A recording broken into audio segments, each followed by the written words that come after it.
In the 1953-1954 election, the Republicans held the majority of the New Mexico State House of Representatives. 60 years later, the Republicans have gone from a minority to a majority. Republicans have gained 5 seats and Democrats have lost 6. After this year's election, the Republicans now hold 37 seats and the Democrats 33.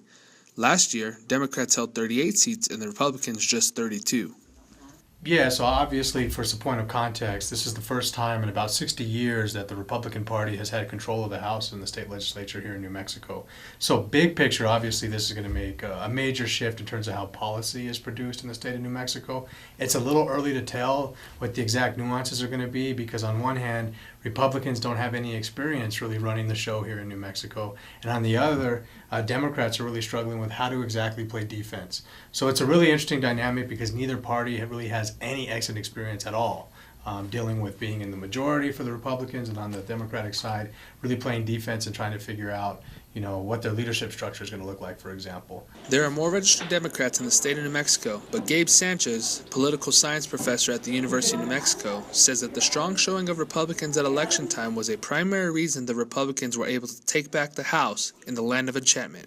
Yeah, we had, I think this was the lowest turnout. I think it was about 40% of registered voters turned out in 2014. Was the lowest, I think, in about 20 years. So it was a pretty sharp decline in turnout.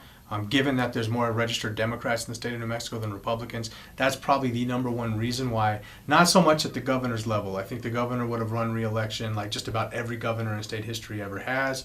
But a lot of the lower level races, you take a look at some of those dynamics, a lot of Republicans outperformed their district, meaning when you just look at Dems versus Republicans, they were really able to succeed, and that's obviously why they were able to take back the House.